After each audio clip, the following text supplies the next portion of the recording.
I moved 3,300 miles away without telling my family. For 2 years, nobody called me until my sister needed a babysitter. My mother left 63 voicemails in one weekend calling me selfish. I sent back one email. When they opened it, the entire family went no contact with each other. Before I continue this story, let me know where you are watching from in the comments below.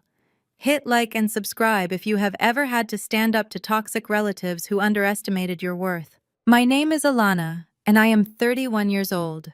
I live in a sleek penthouse apartment in downtown Seattle, which is a fortress of peace I built entirely on my own. Outside my floor-to-ceiling windows, the city lights reflected off the dark waters of the Puget Sound. Inside, the only thing glowing was my phone screen. It was vibrating aggressively across my marble kitchen island. The caller identification flashed a name I had actively ignored for 24 months.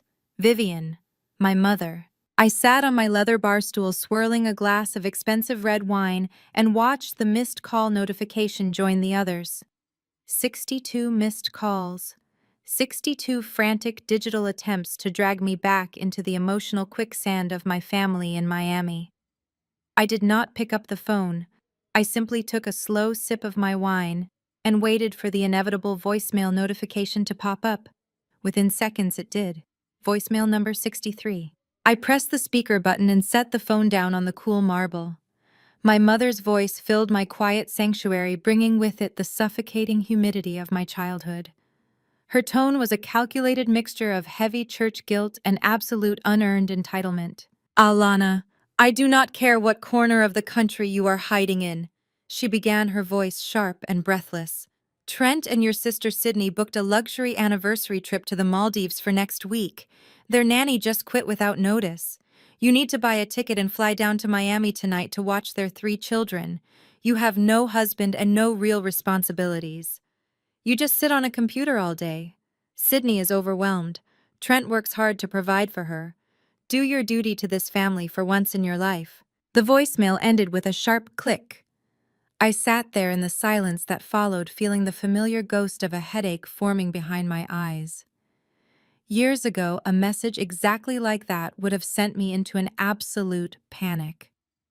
I would have scrambled to check flight prices, apologizing profusely for my absence, shrinking myself to fit perfectly into the tiny box they had assigned me.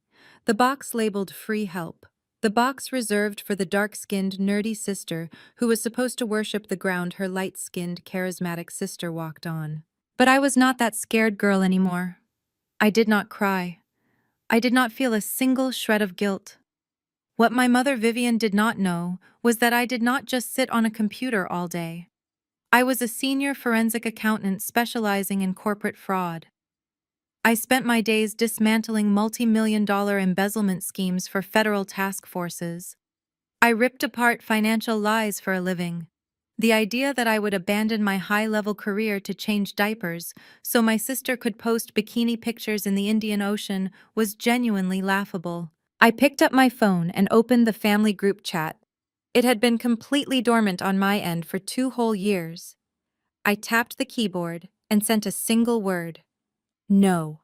I set the phone back down. It took exactly 4 seconds for the digital explosion to begin. The screen lit up with a rapid-fire barrage of text messages. My phone buzzed so violently, it nearly slid right off the edge of the counter. Sydney was the first person to attack. What do you mean, no? She texted, followed by a string of angry red emojis. You are literally ruining my life. I have been planning this aesthetic for months. You are just jealous of my success and my marriage. Stop hating on my joy just because you are bitter and alone. Then came my father, Derek. Alana, you will not speak to your mother or your sister that way.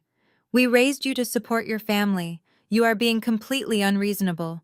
Book the flight right now. I watched the messages scroll past, reading them with clinical detachment. They were so incredibly predictable. The manipulation tactics were textbook. First came the outrageous demand, then the heavy guilt trip, and finally the vicious character assassination when I failed to immediately comply. I poured myself another splash of wine, refusing to engage. I knew exactly what was coming next. The heavy artillery. A voice note appeared in the chat. It was from Trent, my white brother-in-law. Trent was a man who loved the sound of his own voice almost as much as he loved reminding everyone of his supposed vast wealth. He masqueraded as a highly successful real estate investor and carried himself with a suffocating savior complex. My parents absolutely worshipped him because his presence gave them the country club status they so desperately craved. I tapped the play button on his voice note. Trent's voice oozed with condescension and barely disguised racial microaggressions. "Listen here, Alana." Trent said, his words dripping with a sickeningly calm superiority. "I am getting really tired of your attitude. After everything this family did for you, giving you a home, feeding you, putting up with your difficult personality, you are being a typical angry, bitter woman. Sydney deserves this vacation. I deserve this vacation. Do not be ungrateful. Just pack your bags and do what you are told for once." The war had begun, and they had no idea who they fought. The digital onslaught did not stop with Trent's condescending voice note. My phone screen continued to light up like a slot machine, paying out a jackpot of dysfunction. I watched the typing bubbles appear and disappear in the family group chat as they frantically coordinated their attack. Another audio file dropped into the thread. This one was from my younger sister, Sydney. I pressed play and the sound of her performative sobbing filled my kitchen. "Alana, how could you do this to me?" she wailed, her voice hitching with manufactured grief. "I have been planning this Maldives trip for 8 months. The entire aesthetic of my brand depends on this content. You know how hard I work to promote Black girl magic and show people that we can live a luxury lifestyle. And now you are deliberately trying to sabotage my blessing because you are jealous. You want me to be stuck at home changing diapers while you sit in your lonely apartment. It is so toxic, Alana. You need to heal your heart and help your sister." I actually laughed out loud at the sheer audacity of her words. Sydney had built a modest social media following by pretending to live a life of boundless wealth.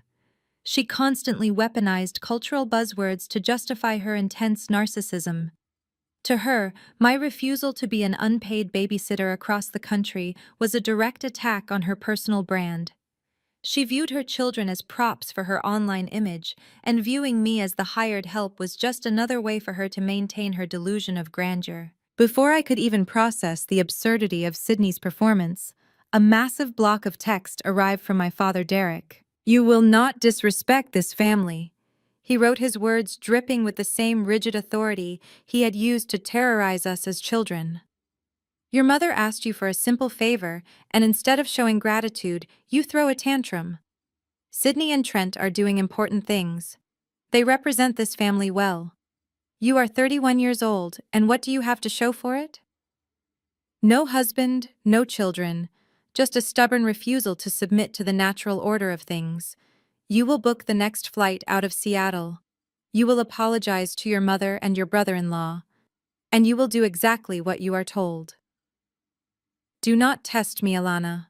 I read his words twice, letting the familiar sting wash over me and then quickly dissipate. My father had always been a passive participant in my mother's cruelty. But whenever Trent was involved, he suddenly found his spine.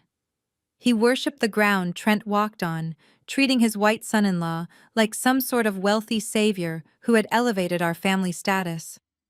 To my father, defying Trent was a sin worse than anything else. He was a man who measured his own worth by his proximity to Trent's supposed wealth and influence. I placed my wine glass on the counter and finally rested my fingers on the keyboard. I was ready to type out a clinical, devastating response that would shut them all down. I was going to tell them that my life was none of their concern and that they could hire a stranger to watch their children. But before I could hit send, the chat bubbled again. It was a direct message from Trent. He had bypassed the group chat entirely, sending the text straight to my personal number. I opened it, expecting more threats or racial microaggressions masked as familial advice. Instead, what I read made my blood run absolutely cold. Trent wrote that I needed to listen carefully. He said he was only going to say this once. He told me that I owed him. He claimed that when my dad went completely broke and could not afford my college tuition, he was the one who bailed him out. He explicitly stated that he paid for my education out of his own pocket because our family was drowning. He told me I owed him my entire life and my career. He demanded that I get on that plane tonight, or he would make sure everyone knew exactly what an ungrateful charity case I really was. I stopped breathing. My hands, which had been perfectly steady all evening, suddenly froze over the digital keyboard. I stared at the screen, reading his words over and over again until the letters blurred together. Trent paid for my college tuition. A cold, heavy silence settled over my apartment.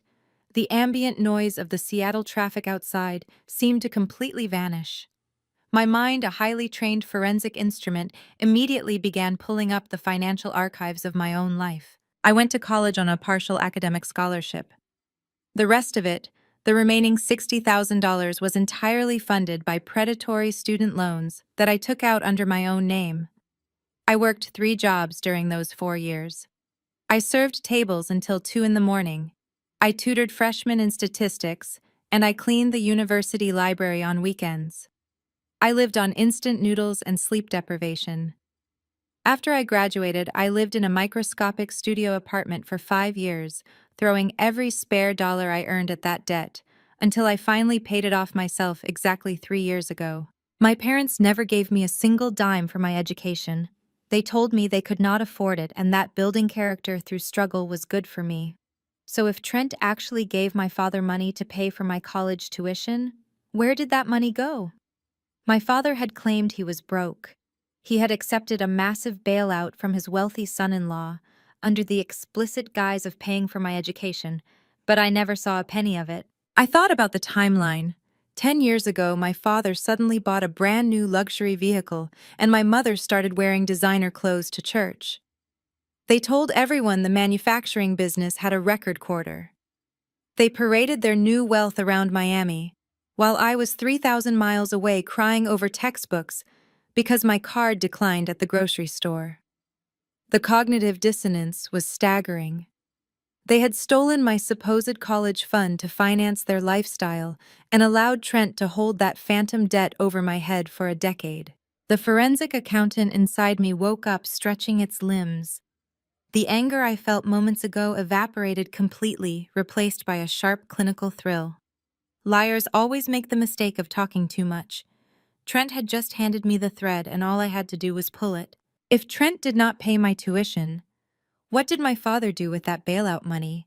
Or more importantly, if Trent was supposedly this massive real estate tycoon, why was he holding a decade-old favor over my head just to secure free childcare? Wealthy men do not obsess over past charity unless they are currently desperate. The math was not adding up.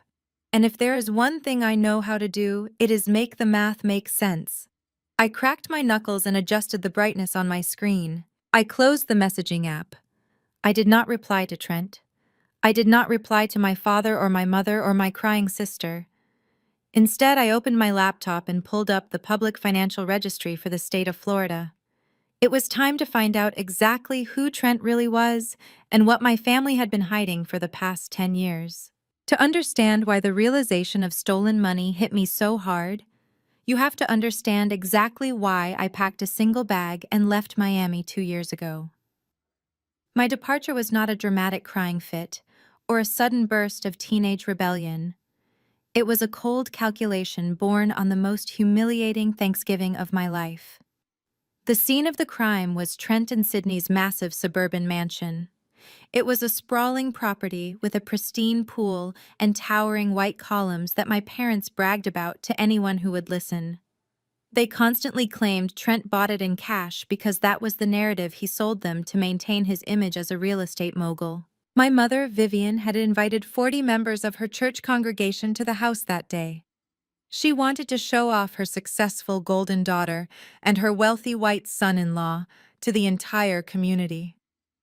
She needed the pastor and the judgmental church aunties to see that her family had finally made it to the top of the social ladder. But an event for 40 people requires an immense amount of labor, and my family had zero intention of paying for a catering service. While Sydney drifted through the air-conditioned living room in a custom silk dress, taking endless selfies for her aesthetic lifestyle brand, I was trapped in the sweltering kitchen. I had been there since 5 in the morning. I basted the massive turkey I prepared, the countless side dishes I managed the ovens, and I served as the unpaid executive chef for a party I did not even want to attend. My mother had volunteered me for this role without asking because to her, a single woman with a corporate job had no real value unless she was serving the family. The heat from the double ovens made my hair stick to my forehead in wet, uncomfortable strands. My back ached from standing on the hard tile floor for 10 consecutive hours. Every time I stepped out of the kitchen to carry a heavy hot platter to the dining room, my mother would snap her fingers and tell me to hurry up. Sydney would casually pose near the food spread, acting like she had spent all day laboring over the stove whenever a church member walked by to compliment the meal. When I asked my father, Derek, to help me carry the heavy roasted turkey out of the oven, he just waved me off. He said he was busy talking business with Trent in the living room. The business talk was just my father nodding eagerly while Trent explained basic concepts my father barely understood. Around 3 in the afternoon, the heavy mahogany front door opened and a new group of guests arrived. It was not more church members. It was a group of Trent's friends from his exclusive country club. They walked in wearing expensive loafers and casual linen shirts, looking completely out of place among my mother's traditional church crowd. Trent puffed out his chest immediately, switching into his wealthy host persona. He loved having an audience to witness his supposed success. He walked over to Sydney, grabbing her by the waist and pulling her close. I was walking out of the kitchen at that exact moment, carrying a massive silver tray loaded with heavy crystal water glasses and a pitcher of ice water. I was sweating, wearing a stained apron over my clothes, my arms shaking slightly from the physical exhaustion of the day. Trent intercepted his friends in the middle of the grand foyer. He pointed to Sydney and introduced her loudly to the group of white men, calling her his exotic queen. His friends chuckled with that casual, polite racism that my family always chose to blindly ignore in exchange for the illusion of status. Then Trent's eyes landed on me. He looked me up and down, taking in my messy hair, my stained apron, and the heavy tray of water glasses I was hauling across the room like a pack mule. Trent smirked and gestured lazily in my direction with his expensive drink glass. He told his friends not to worry about finding the bar because the domestic help would take care of their empty glasses. He literally called his own sister-in-law the domestic help in front of his wealthy country club buddies. He reduced my entire existence, my master's degree, my corporate career, my sheer physical exhaustion from cooking their entire holiday meal into a racist, classist punchline just to make his friends laugh. I froze in the middle of the foyer, the heavy tray cutting into my palms. I expected my father to step in and defend his eldest daughter. I expected my mother, who preached about family loyalty and respect every single Sunday, to correct him. Instead, my mother let out a loud, shrill laugh. She actually laughed along with the joke. She patted Trent's shoulder and told his friends that I was just helping out because I had nothing better to do with my lonely life. My father chuckled from his leather chair, taking a sip of his bourbon, completely submitting to the disrespect, because challenging his rich son-in-law was entirely out of the question for a man so obsessed with wealth. They sold me out for a few seconds of approval from a man who despised them. My hands began to tremble violently. It was not from sadness or humiliation, but from a sudden blinding rage that cleared my mind of any remaining familial obligation. The heavy silver tray of crystal glasses slipped from my grip. It was not an accident. My fingers simply stopped wanting to hold up their heavy burdens anymore. The tray hit the marble floor with a deafening crash. Thick crystal shattered into hundreds of jagged pieces, sending ice and cold water flying in every direction across the pristine floor. The loud noise silenced the entire house immediately. The church members stopped their gossiping. Trent's friends jumped back to avoid the splashing water. The music playing over the sound system suddenly seemed painfully loud in the dead quiet room. I stood there staring at the broken glass, completely indifferent to the mess.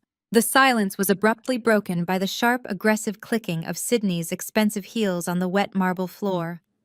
She marched over to me, pushing past the shocked guests. Her face was twisted into a mask of pure, unfiltered fury. She did not ask if I was cut by the flying glass. She did not care that I had been cooking for her guests for 10 hours straight. Her eyes darted apologetically to Trent's wealthy friends and then fixed on me with absolute hatred for ruining her perfect aesthetic moment. She stepped right into the puddle of ice water, ignoring the shards of broken crystal that grazed her designer shoes. She raised her hand, pointing a manicured finger directly at my face, her chest heaving with rage as she prepared to make a scene that would forever change the trajectory of my life. The illusion of our happy family had just shattered as completely as the glasses on the floor, and the true nightmare was only just beginning to unfold in front of 40 silent witnesses. Sydney stood over the broken glass with her hands shaking in performative rage. She held a full glass of expensive red wine in her right hand. Without a single word of warning, she thrust her arm forward and threw the entire contents of the glass directly at my chest. The dark red liquid splashed across my white shirt, soaking through the thin fabric and dripping down my apron. The gasp from the church members echoed in the large foyer. I stood completely still, watching the red droplets fall onto the wet marble floor, mingling with the shattered crystal. My mother Vivian did not scold Sydney for assaulting me. Instead, she lunged forward and grabbed my arm. Her fingernails dug into my bare skin with bruising force. She leaned in close so only I could hear her venomous whisper. She told me to apologize to Trent immediately for ruining the mood and embarrassing the family in front of his important guests. I slowly turned my head to look at my father Derek. He was staring at a painting on the far wall, deliberately avoiding my eyes. He surrendered his duty as a father to submit to the wealth of his white son-in-law. That was the exact moment the invisible chain tethering me to my family snapped. There was no dramatic screaming match. There were no tears of betrayal or begging for basic human decency. I simply looked at my mother's hand gripping my arm and pulled myself free with a sharp jerk. I reached behind my back and untied the stained apron. I let it fall to the floor, landing heavily on the broken glass and spilled wine. I wiped my face with the back of my hand, leaving a faint streak of red across my cheek. I did not look at Sydney. I did not look at Trent. I turned around and walked straight toward the heavy mahogany front door. My mother hissed my name, telling me to come back to the kitchen and clean up my mess. I opened the door and stepped out into the humid Miami evening air, leaving the door wide open behind me. I walked down the long paved driveway without looking back once. The sounds of the party faded away, replaced by the loud chirping of Florida cicadas. The drive back to my small rented apartment was completely silent. I did not turn on the radio. I did not cry. My mind was incredibly clear and coldly rational. The absolute disrespect I had endured for 3 decades had finally reached its absolute limit. I walked into my bedroom and pulled a single black suitcase from the top shelf of my closet. I did not pack any sentimental items. I left behind the family photo albums, the cheap birthday gifts, and the generic holiday cards. I only packed professional clothing, my laptop, important legal documents, and basic survival necessities. I moved through the apartment with the precision of a machine. Anything that did not fit inside that one suitcase was left exactly where it was. I stripped off the wine-stained shirt and threw it directly into the kitchen trash can. I put on a clean black sweater and called a rideshare service to take me to the airport. As I walked out of my apartment complex for the very last time, I paused by the metal storm grate on the corner of the street. I held my apartment key and the spare key to my parents' house in the palm of my hand. The metal felt cold against my skin. I opened my fingers and dropped them both through the heavy metal slots. I heard them clink against the concrete walls far below, splashing into the dark water forever out of my reach. I boarded a red-eye flight to Seattle that exact same night. I sat in the dark cabin, pressing my forehead against the cool glass of the window. I watched the neon city lights of Miami shrink into tiny glowing dots before disappearing entirely into nothingness. I was leaving behind a family that treated me like a free domestic servant. I was leaving behind the constant racial microaggressions, the blatant colorism, and the suffocating religious hypocrisy. I was finally choosing myself. For 2 entire years after that flight, I existed as a ghost to them. They never called to ask if I landed safely. They never emailed to see if I was alive. They only remembered my phone number when they desperately needed free childcare for their luxury anniversary vacation. The memory of that red wine soaking into my shirt faded away as the cold digital reality of the present washed over me.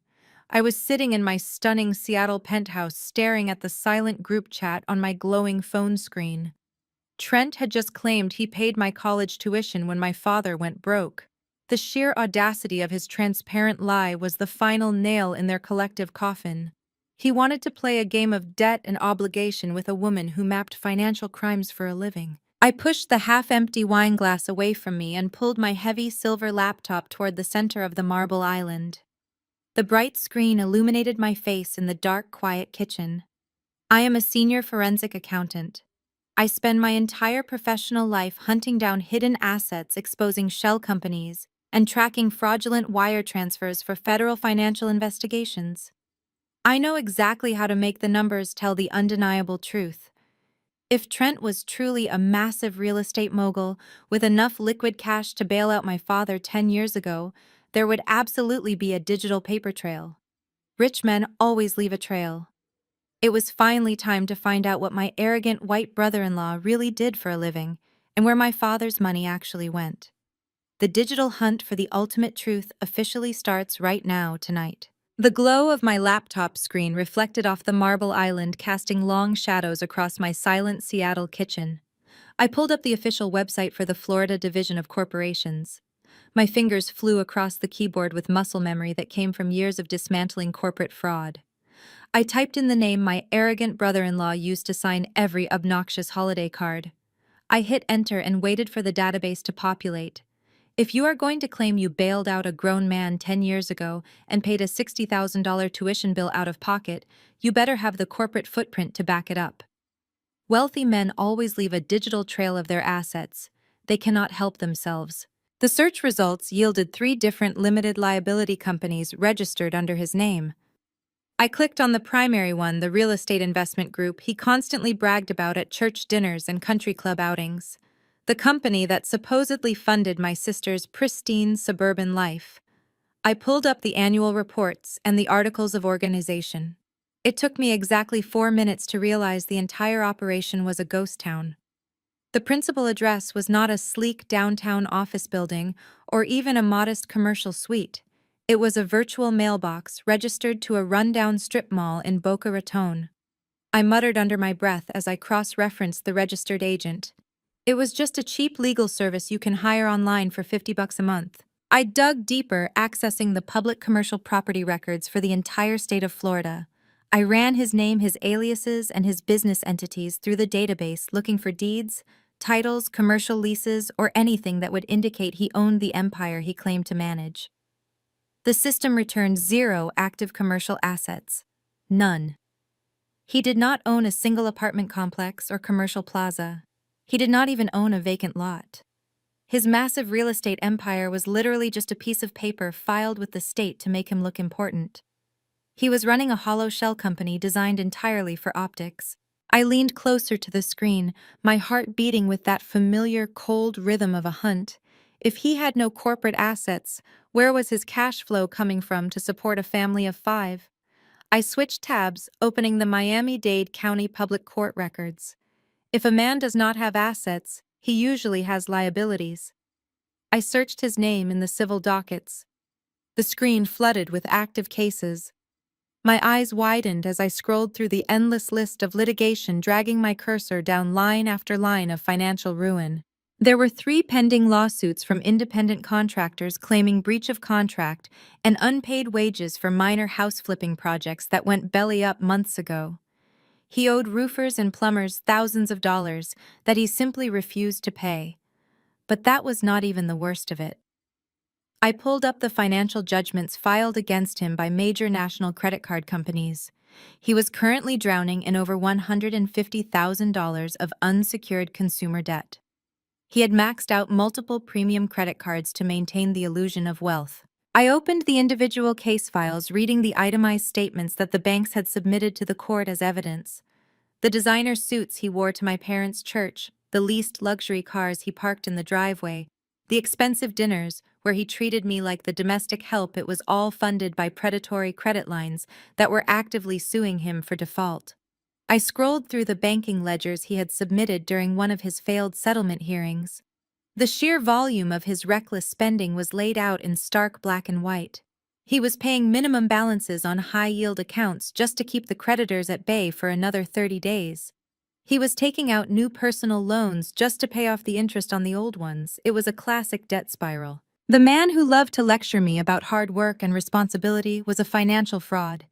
He built his entire arrogant persona on borrowed money that he had no intention of ever paying back. I stared at the digital records, feeling a profound sense of disgust. This was the white savior my parents worshipped. This was the man my father bowed down to. A man who used a fake corporate title to make my father feel inferior, while simultaneously drowning in his own incompetence. The irony was incredibly bitter.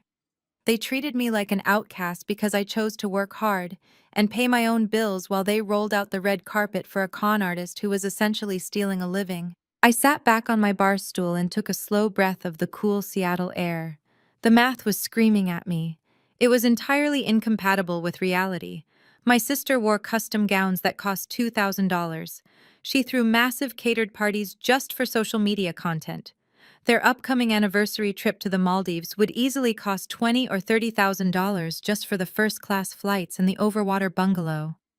If his business was a shell and he was suffocating under 6 figures of high-interest debt, with active judgments against him, how on earth was he funding my sister's extravagant lifestyle? More importantly, how did a man with a ruined credit score and 0 liquid assets supposedly bail out my father 10 years ago? Someone was lying. Someone was actively funding this pathetic charade to keep up appearances. I opened a new search terminal on my screen. My mind raced through the possibilities. If the money was not coming from his businesses, and it was not coming from his maxed-out credit cards, it had to be coming from an external source that he had quietly tapped into. I decided to run a cross-reference. I took the routing details and registered agents connected to his empty shell company, and I ran them against my parents' home address. The address of the house my father proudly claimed he paid off completely a decade ago. The search engine spun for a few long seconds, processing the query through the county property appraiser database. I watched the loading icon spin, feeling a strange knot forming in my stomach. A single match popped up on the screen. It was a recorded financial instrument filed exactly 18 months ago. I clicked on the blue hyperlink to download the public document. The page loaded slowly, revealing a standardized state form bearing official county seals and notarized signatures. A scanned PDF opened on my screen, and what I saw made the breath leave my lungs entirely. It was a home equity line of credit agreement for $400,000, secured against my parents' fully paid off Miami house. My father, Derek, had paid his mortgage in full 10 years ago. I remember the exact day he made the final payment because he threw a massive barbecue in the backyard. He stood on the patio holding the bank clearance letter with tears in his eyes, preaching to the church elders about generational wealth and leaving a permanent legacy for his black children. That 4-bedroom house in a respectable neighborhood was his crown jewel. It was his tangible proof that he had succeeded against all odds. And now, staring back at me on the glowing screen, was the absolute destruction of that legacy. I zoomed in on the bottom of the 4th page, where the notary seal was stamped into the digital paper. There were 2 signatures on the primary borrower line. The first was my father's. His handwriting looked slightly shaky and hesitant, as if the pen was too heavy for him to hold. Right beneath it, dominating the signature line with arrogant sweeping loops, was the signature of my white brother-in-law, Trent. The document listed Trent as an authorized co-signer and primary managing agent of the funds under the guise of a joint commercial real estate investment venture. The puzzle pieces violently snapped into place, painting a picture so grotesque it made my stomach turn. Trent, the supposed real estate mogul who was actually drowning in credit card debt, had manipulated my father into leveraging the only real asset our family possessed. Trent had convinced an aging, proud black man to hand over the equity of his life's work for some phantom investment opportunity. My father, desperate to maintain his proximity to Trent's perceived white wealth and eager to ensure Sydney's life looked flawless, on the internet had literally mortgaged his own retirement. He willingly gave a con artist the keys to the castle just to keep up appearances at church. That $400,000 was the actual lifeblood of Sydney's fake black girl magic aesthetic. That stolen equity was the money paying for the custom silk gowns, the catered church events, and the upcoming luxury vacation to the Maldives. They were not living off Trent's non-existent business acumen. They were draining my parents' home equity dry to fund a digital facade. And my father, who had just aggressively yelled at me in a group chat about respect and duty, was completely oblivious to the fact that his wealthy savior son-in-law had functionally bankrupted him. My chest felt tight, but the cold analytical part of my brain took over completely, pushing the anger aside. I could not just stop at the loan origination document. As a forensic accountant, I know that securing the fraudulent funds is only chapter 1 of a financial crime. The real story, the undeniable truth, is always buried in the disbursement. I needed to know exactly how fast Trent burned through $400,000 and where every single penny went. I pivoted back to the county court dockets, pulling up a specific subpoenaed bank ledger from one of Trent's credit card default lawsuits. The bank had successfully requested his business checking history for the past 24 months to prove he was hiding assets from creditors. It was a massive document containing hundreds of pages of raw transaction data. I downloaded the file and ran it through a proprietary data extraction script on my laptop, converting the raw image text into a searchable spreadsheet. I began filtering the columns, sorting by transaction size and chronological date. I watched the initial bulk wire transfer of $400,000 hit Trent's empty shell company account exactly 18 months ago. Almost immediately, the money started hemorrhaging. I saw $10,000 wired to a luxury car dealership for a down payment on a leased Mercedes. I saw $5,000 paid to a boutique travel agency. I saw endless thousands drained for fine dining, high-end retail, and country club dues. It was a textbook case of severe misappropriation of funds. He was bleeding my parents' house dry to buy social media likes for my sister. But as my eyes tracked down the column, scrolling month by month, the chaotic numbers started to form a strange rhythmic pattern. Amidst the impulsive, reckless spending of a narcissist desperately maintaining a lie, there was a highly disciplined, highly unusual recurring transaction. I stopped scrolling. I highlighted a single row from exactly 17 months ago, which was exactly 1 month after the home equity loan was funded. It was an automated wire transfer for exactly $8,000. I scrolled down to the next month. On the first day of the month, there was another automated wire transfer for exactly $8,000. I filtered the entire spreadsheet for that specific dollar amount. My screen instantly populated with 17 identical rows. Every single month without fail, Trent was wiring $8,000 out of his business account. Even when his premium credit cards were defaulting, even when contractors were suing him for unpaid labor, that $8,000 wire transfer cleared on the first of the month. It was treated with absolute priority over everything else. A man drowning in severe debt does not reliably transfer that kind of cash unless someone is holding a metaphorical gun to his head. It was not a mortgage payment for the suburban mansion because the amounts did not match the county property tax records. It was not an auto loan or a standard utility. It was structured exactly like hush money. I looked closely at the receiving account information. The destination bank name was listed, but the account holder name was heavily obscured by the court redaction. However, the routing number and the last 4 digits of the account number were still visible in the raw metadata of the ledger.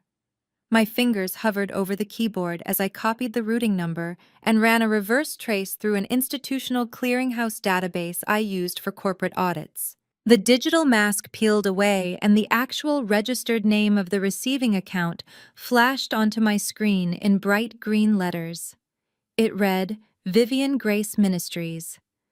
I literally stopped breathing. Vivian Grace Ministries was a fake philanthropic charity registered in the state of Florida. The sole director and registered agent of that non-existent charity was Vivian, my mother. My mother was receiving $8,000 of untaxed, unrecorded cash every single month directly from her white son-in-law. Trent was paying off my mother using the exact same money he had stolen from my father's home equity loan. My mother was actively bleeding her own husband dry behind his back to fund her extravagant church lady wardrobe and her lavish social events. She was taking hush money. But why was Trent paying her to keep quiet? What secret was so radioactive that a broke narcissist would prioritize an $8,000 monthly extortion payment over his own failing credit score? I dragged my cursor back to the master spreadsheet of Trent's personal expenditures. I ignored the luxury cars and the expensive dinners filtering the data exclusively for the past 9 months. I cross-referenced his debit card swipes against geographical locations in the greater Miami area. A cluster of odd charges emerged far outside his usual affluent suburban footprint. There were recurring monthly payments of $2,500 to a residential property management company in a completely different zip code. Trent was paying rent on a secret apartment across town.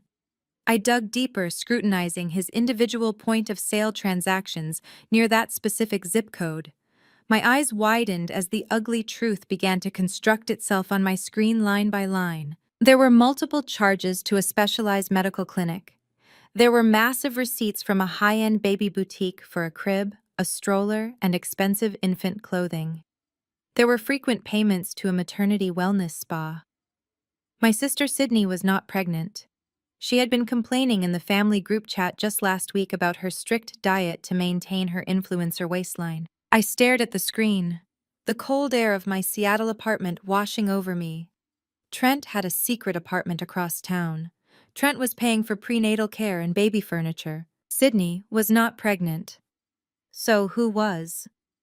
I ran the address of the luxury apartment complex through the county tenant registry. It took a few minutes of digging through public utility records linked to the unit, but a name finally popped up on my screen. Madison. I cross-referenced her name with Trent's Hollow Real Estate Company on professional networking sites. There she was. A 24-year-old former administrative assistant who supposedly left his company 8 months ago to pursue other opportunities. I pulled up her public social media profiles. Her feed was entirely unsecured and filled with pictures of her standing in that exact same apartment. She was posing in front of expensive baby furniture wearing designer maternity clothes. She was holding her stomach and beaming at the camera. The caption celebrated her entering her 3rd trimester. She was 6 months pregnant with Trent's baby. The timeline made perfect 6 sense. Trent moved his pregnant 24-year-old mistress into a luxury apartment across town while playing the devoted wealthy husband to my sister. But that still left the most disturbing piece of the puzzle completely unexplained. Why was my mother Vivian receiving exactly $8,000 every single month? If Trent was hiding a mistress, why would he pay his mother-in-law? Hush money out of the stolen home equity funds. The only logical conclusion was that my mother already knew everything. I needed hard evidence. I closed the court dockets and opened a new browser window. Years ago, when I was still the designated free technical support for the family, I set up a shared cloud storage drive for my parents to back up their phones and digital documents. I never revoked my own administrative access because they never figured out how to use the system properly anyway. I logged into the master account and bypassed the 2-factor authentication using the backdoor recovery email I established a decade ago. The cloud drive was a massive digital hoarding ground of church bulletins, blurry vacation photos, and scanned tax documents. I filtered the files by the date they were uploaded, focusing strictly on the time frame exactly 17 months ago. That was the exact month when the home equity loan was signed and the $8,000 transfers began. Buried deep inside a folder labeled Church Committee Planning, I found a single audio file. It was recorded directly on my mother's phone using a voice memo app. The file name was just a string of automatic numbers and timestamps. I plugged my headphones into the laptop and pressed play. The ambient background noise of a running car engine filled my ears. My mother had deliberately recorded a conversation inside Trent's leased Mercedes. I turned up the volume and listened to the most grotesque exchange I have ever heard in my entire life. My mother's voice came through the speakers sharp and venomous. She was not acting like a loving grandmother or a devout Christian woman. She told Trent that she saw the text messages on his phone when he left it on the kitchen counter during Sunday dinner. She told him she knew all about Madison and the secret apartment across town. I braced myself, fully expecting to hear my mother demand a divorce. I expected to hear her scream at him for betraying her golden child, Sydney. I expected the righteous fury of a mother protecting her daughter. But that is not what happened at all. There was no righteous anger defending her daughter's honor. Instead, my mother let out a cold, calculated laugh. Trent was stammering and crying, begging her not to tell Sydney. He was pleading with her not to ruin his life and his reputation. My mother told him to shut his mouth. She said Sydney was accustomed to a certain lifestyle and a divorce would be an embarrassing public scandal at the church. She said she refused to be the mother of a single struggling woman because it would ruin her own image. Then my mother delivered the ultimatum that made my blood freeze in my veins. She told Trent that a scandal of this magnitude required heavy compensation. She said her church ladies were getting suspicious about why she was not donating more to the building fund, and her wardrobe needed a serious upgrade. She demanded that Trent set up a recurring wire transfer to her private charity account. She looked her cheating son-in-law dead in the eye and named her exact price. "You pay my charity $8,000 a month," she told him, "so I can keep up my status at the church and buy the things I deserve, and I will keep my mouth completely shut about your little blonde side piece." Trent sounded terrified but incredibly relieved. He agreed immediately. He told her he would get the money by taking out a commercial loan with her husband. He literally admitted to my mother right then and there that he was going to manipulate my father into mortgaging the family home to pay her extortion fee. And my mother, the woman who stood at the pulpit every Sunday preaching about moral purity and family values, simply replied that she did not care how he got the money as long as the transfer cleared by the 1st of every month. The audio file ended abruptly with the sound of a car door opening. I sat in the dark silence of my Seattle penthouse, pulling the headphones out of my ears. My hands were not shaking anymore. My heart was beating with a slow, terrifying calm. My mother had actively sold out her own daughter's marriage and her husband's financial security for designer hats and church clout. She let her husband sign away his retirement. She let her daughter sleep next to a man who was building a whole second family across town. They were all eating each other alive behind closed doors while aggressively lecturing me about family loyalty and duty. They were monsters hiding behind Sunday service smiles, and I had every single one of their receipts. I sat in the dark, illuminated only by the harsh white light of my laptop screen.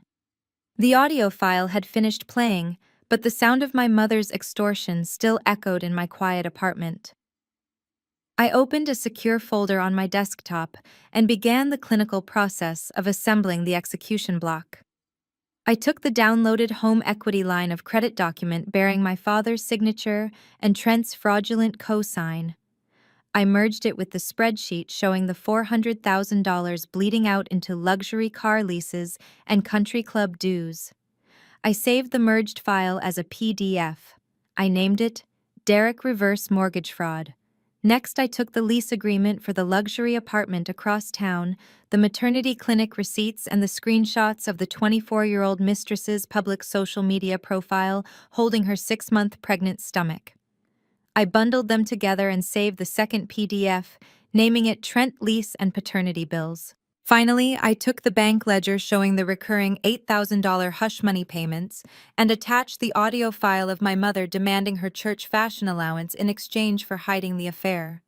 I saved the third PDF and named it Vivian Blackmail 8,000 monthly. 3 digital bombs sitting perfectly aligned on my desktop waiting for the detonation sequence.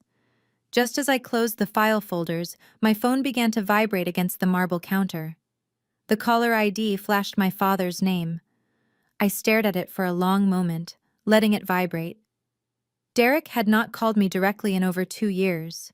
He only ever spoke to me through the family group chat when he needed to exert his authority or back up my mother's demands. I swiped the screen and accepted the call, holding the phone to my ear without saying a word. Alana, his voice came through the speaker, sounding frantic and thin. It lacked the booming authoritative resonance he used at the pulpit on Sunday mornings. He pleaded with me to tell him I was packing my bags and that I had to book the flight tonight. I listened to his ragged breathing. I did not respond immediately, letting the silence stretch out to make him sweat.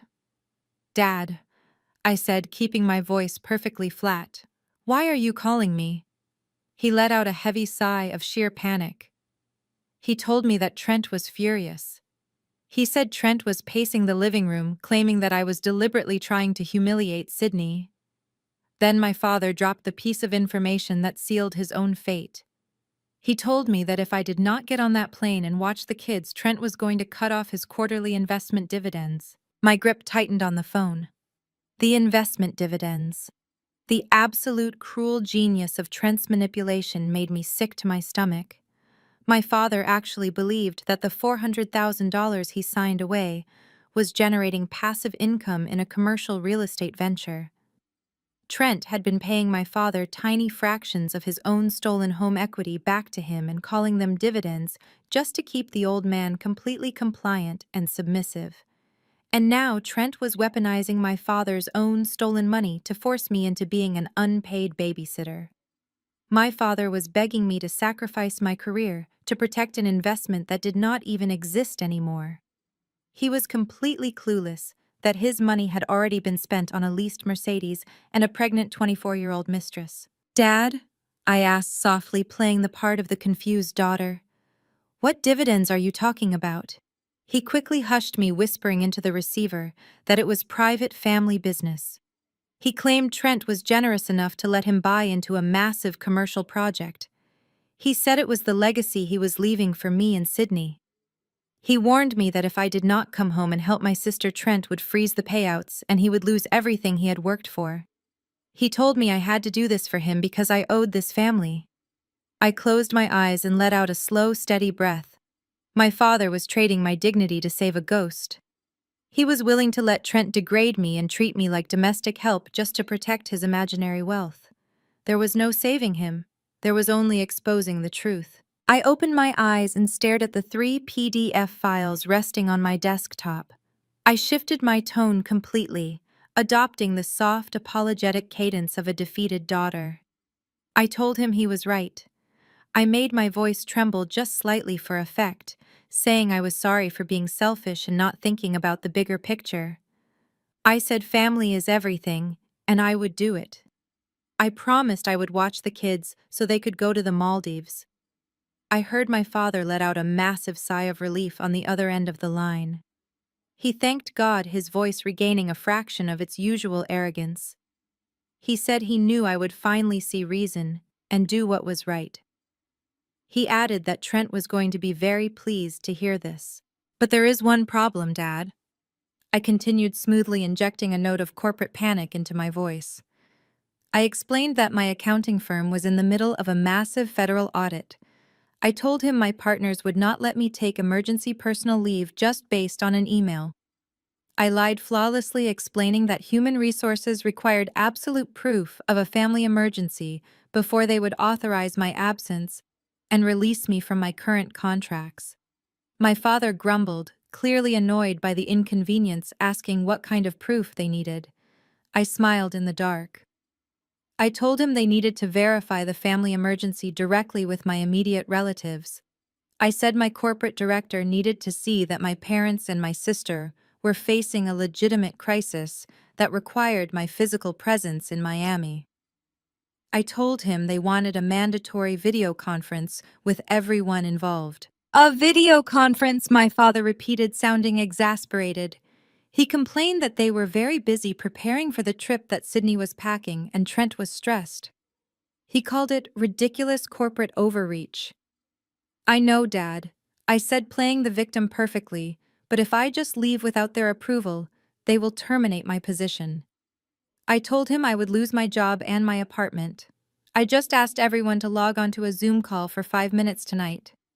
I told him to just smile, tell my boss that the nanny quit, and confirm that the family desperately needed me to fly down. I promised that once they saw everyone together and heard the situation, they would approve my leave, and I could book the red-eye flight. I could hear him deliberating on the other end of the line. He probably covered the microphone to explain the situation to my mother and Trent, who were likely hovering nearby. After a few muffled whispers, my father came back on the line. Fine, he snapped, telling me to send the link. But he warned me they were only doing this for 5 minutes because Trent had better things to do than talk to my human resources department. He ordered me to look presentable and not embarrass them. He confirmed they would be online tonight at 8. I told him I would send the meeting invitation to the family group chat immediately. I ended the call and tossed my phone onto the marble counter. The trap was set perfectly. They were so blinded by their own arrogance and their desperate need to control me that they did not even question the logic of a corporate family audit. They just wanted to secure their free housemaid and protect their imaginary wealth. I opened the family group chat and typed out the final message. You are right. Family is everything. I will do it. Please join the Zoom link below at exactly 8 p.m. Pacific time so my corporate office can approve my emergency leave. Be there. I hit send and watched the message deliver. The chat remained completely silent. They had taken the bait without a single hesitation. I looked back at my laptop screen where the 3 financial death sentences were waiting to be opened. The timer was ticking down to 8 o'clock, and the destruction of my family was finally imminent. It is exactly 7:55 p.m. Pacific time when I sit down at my marble kitchen island. The city of Seattle is dark and quiet outside my floor-to-ceiling windows, but inside my apartment, the air is thick with anticipation.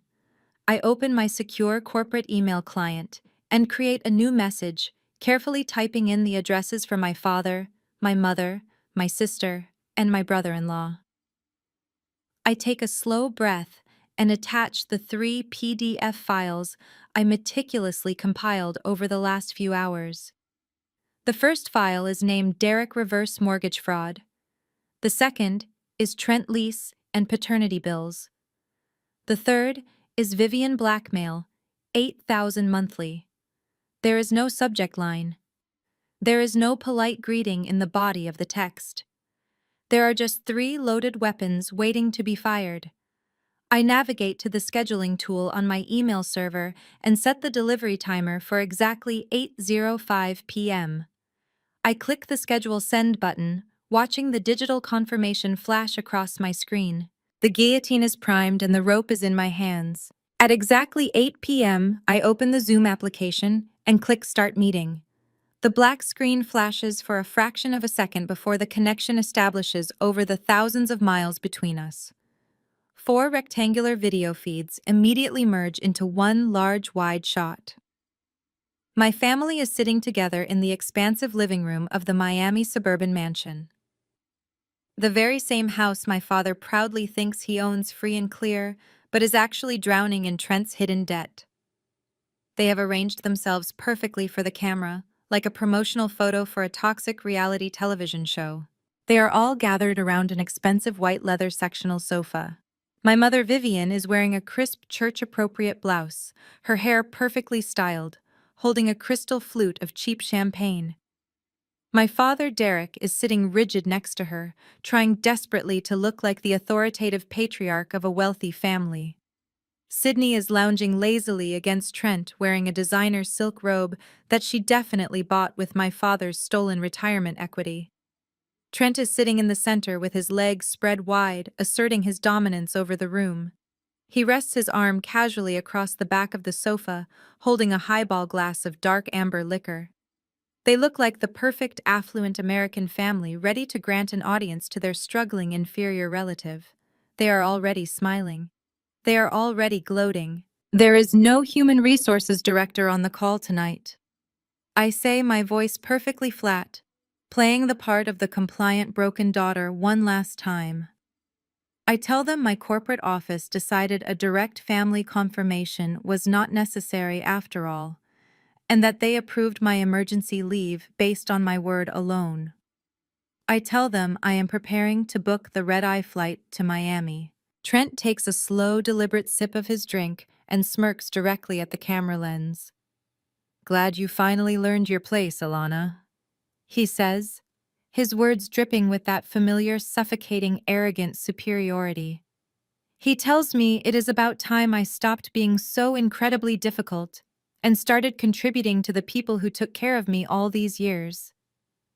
He chuckles, a low grating sound that makes my skin crawl, and adds a final directive. He says that while I am down there babysitting his 3 kids, I need to make absolutely sure I scrub the back patio before they get back from the Maldives. He literally tells me not to be lazy about cleaning the pool deck because he is paying good money for this luxury vacation and expects to come home to a spotless house. Sydney leans into the frame, rolling her eyes and adjusting her silk robe. "And please, Alana," she whines, running a manicured hand through her hair. "Do not wear your cheap, depressing Seattle clothes around my kids. They are used to a very specific high-end aesthetic, and I do not want them picking up your lonely single woman energy while we are gone. Just try to look somewhat presentable if any of the neighbors happen to stop by the house. We have a reputation to maintain in this neighborhood, and you always look like you just rolled out of bed." My mother. Vivian nods vigorously in agreement, taking a delicate sip of her champagne to wash down the cruelty.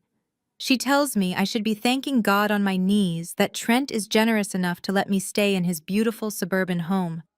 She actually says that maybe being around a successful marriage and a real man will rub off on me and cure my bitter attitude toward life. My father Derek just sits there looking immensely relieved that his imaginary investment dividends are safe for another quarter. He ignores their blatant disrespect and simply tells me to book the flight and not cause any more trouble for the family. I watch the way Trent smiles when he calls me difficult. It is the smile of a man who builds his entire ego by stepping on the necks of black women.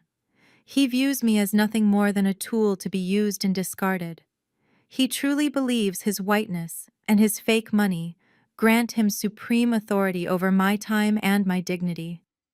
Sydney basks in his proximity, tearing down her own sister to elevate her fraudulent internet persona.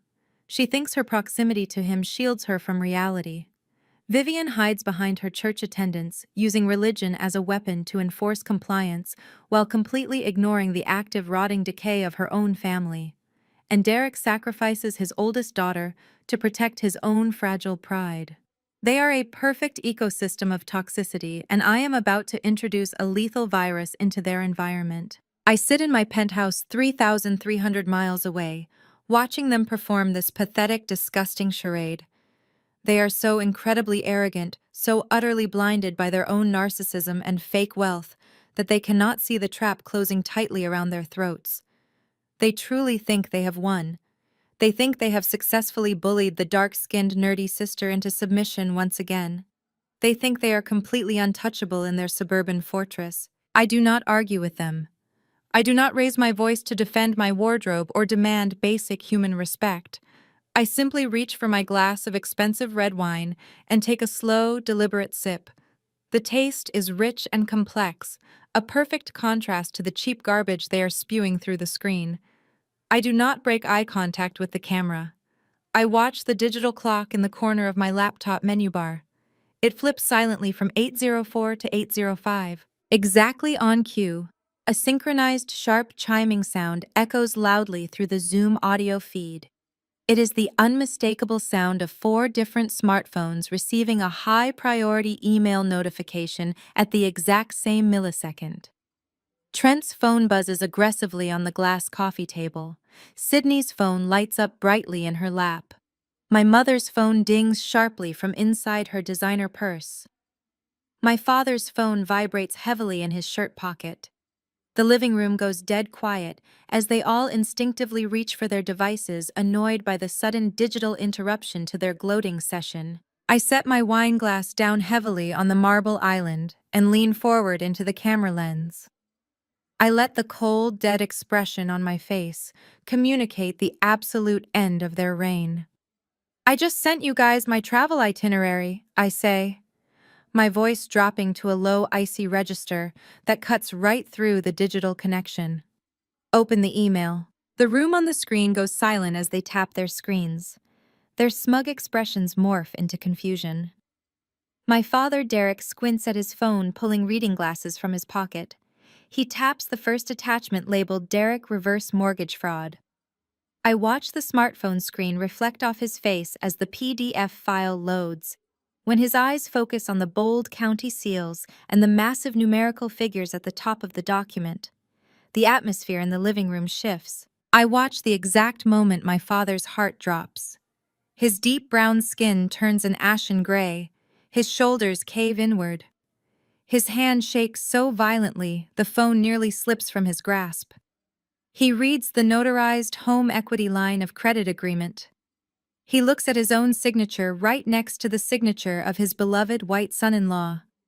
He looks at the total disbursement amount of $400,000. The money he spent his entire life working for is gone, drained into an empty shell company. Derek looks up from his phone, his chest heaving as he struggles for air. He turns slowly toward Trent on the white leather sofa. Trent's arrogant smirk has vanished. My father holds the phone out his hand, trembling. Trent, what is this? Derek asks, his voice cracking and breaking the silence. What is this paper saying? Where is my retirement? Where is the money? Trent lunges forward and snatches the phone from my father's hand. He stares at the screen and sheer panic washes over his face. The color drains from his cheeks, leaving him terrified.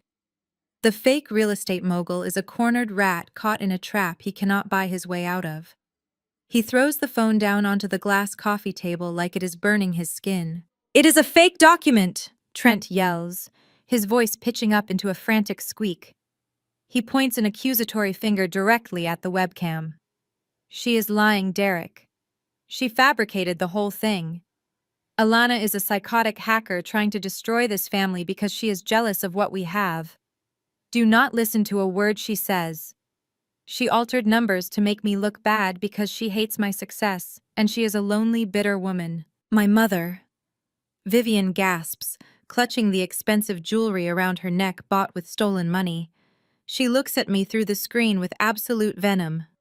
"Alana, how could you do something so evil?" she screams. "How could you forge documents to slander your brother-in-law? You are going to hell." I do not raise my voice or blink.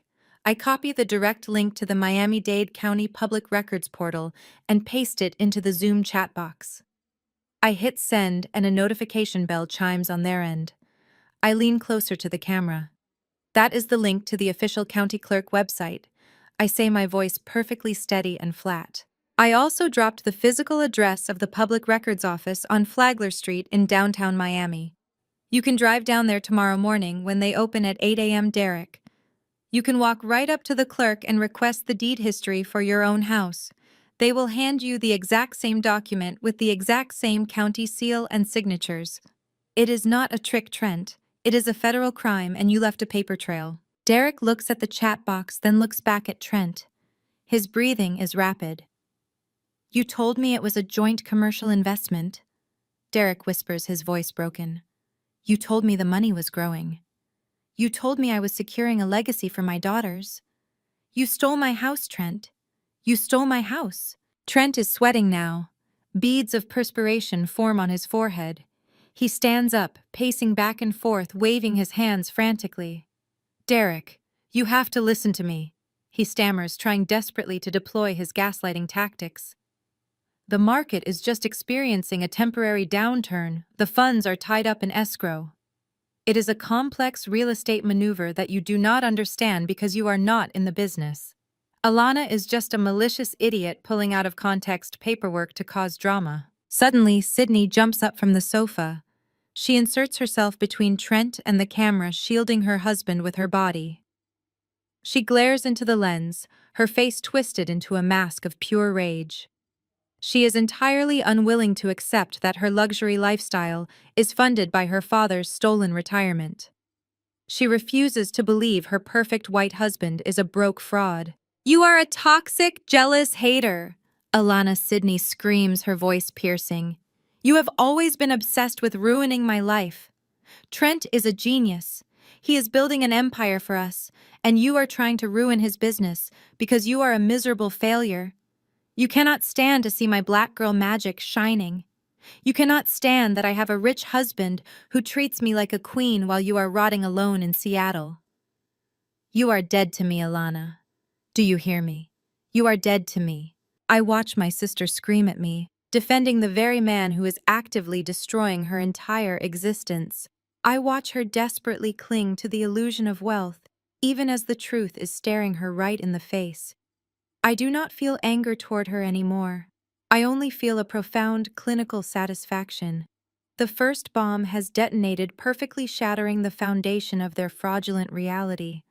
But the structural damage is not yet complete. The real devastation is waiting in the queue. I let Sydney finish her screaming fit. I wait until she stops to take a breath, her chest heaving, her eyes wild with manufactured fury. I smile. It is a cold, sharp smile that conveys absolutely zero mercy. "Sydney," I say softly, my voice cutting through the chaos in the living room like a scalpel.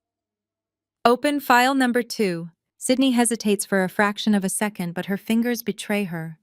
She taps the screen of her phone, opening the second attachment labeled Trent Lease and Paternity Bills. The room is still echoing with my father's heavy breathing, but all my attention is focused squarely on my sister. I watch her eyes scan the first page of the PDF document. It is the residential lease agreement for the luxury apartment across town. She reads the monthly rent amount of $2,500. She reads the signature line where her husband's name is printed clearly right next to the name of his former administrative assistant, Madison. I can actually see the exact moment the delusion shatters completely. The carefully curated internet aesthetic dissolves right off her face. She swipes to the next page in the file. These are the receipts from the high-end maternity boutique. She is reading the itemized list of expensive baby cribs, luxury strollers, and newborn clothing. Sydney is not pregnant, but the receipts clearly show Trent paying for items intended for a child, arriving in exactly 3 months. Her thumb swipes frantically to the third page, the medical billing statements from the private obstetrician clinic. She stares at the ultrasound imaging bills. The silence in the living room is so profound, I can hear the faint hum of my own refrigerator in Seattle. Sydney lets out a sound that does not even sound human. It is a raw, guttural scream that tears through the digital audio connection and forces me to turn down the volume on my laptop. She drops her phone onto the plush carpet and turns to Trent. Her hands are shaking so violently that the champagne she was holding sloshes over the rim of her crystal flute. Trent holds his hands up, palms facing outward, walking backward away from her. "Sydney, you have to let me explain," he stammers, his voice trembling with sheer terror. "It is a misunderstanding. It is a corporate expense for an employee." Sydney does not let him finish his pathetic lie. She rears back and hurls the heavy crystal champagne flute directly at his head. The glass misses his face by an inch and shatters violently against the expensive artwork hanging on the wall behind him. Expensive champagne drips down the canvas and onto the hardwood floor. "You are having a baby with your assistant!" Sydney screams, her voice cracking and breaking under the weight of total, absolute betrayal. "You moved a 24-year-old girl into a luxury high-rise while we are drowning in credit card debt. You are buying strollers while we are about to lose our cars." Trent lunges forward, grabbing Sydney's wrist to stop her from attacking him again. He physically restrains her, pushing her back down onto the white leather sectional. She thrashes against him, crying and screaming that he ruined her life and her brand. Trent turns his panicked face toward the webcam. He is sweating profusely, his perfectly styled hair now a chaotic mess. "This is a setup," he yells into the microphone, his voice cracking under the pressure of his collapsing lies. "Alana is a psychotic hacker. She manipulated these documents to destroy our marriage. She is a jealous, bitter woman trying to take away everything we built." Derek Vivian. "You cannot believe a word of this. She hacked my accounts and planted fake bills to ruin me because she is obsessed with me." My father Derek is sitting on the edge of his seat clutching his chest. He is completely paralyzed watching his daughter fight her husband while his own financial ruin still burns in his mind. The man who loved to demand respect and obedience from his daughters is entirely powerless to stop the implosion of his family. He just watches the wealthy son-in-law he worshipped wrestle with his golden child. But my mother Vivian reacts differently. She does not rush forward to comfort Sydney. She does not yell at Trent for betraying her favorite daughter or demand that he let go of her wrists. Instead, she stands up, smoothing down her pristine church blouse and marches directly toward the computer screen. She ignores the shattered glass on the floor and the crying woman on the couch. Vivian leans her face close to the camera lens. Her eyes are wide with that familiar, toxic, righteous indignation she uses to control the congregation every Sunday. "Alana, how could you do this to your sister?" she screams, pointing a sharp, manicured finger at the webcam. "How could you deliberately tear this family apart out of pure spite and jealousy? You dug up these horrible lies just to ruin a beautiful marriage because you cannot find a man of your own. You should be ashamed of yourself exposing private family matters like this. You are a wicked, spiteful child, and you are going to destroy Sydney's mental health just to prove a point. You are trying to break the holy covenant of marriage because you are empty inside." I sit in my quiet penthouse watching my mother try to spin the narrative one last time. She is desperately trying to make me the villain to protect the fragile social image of her family.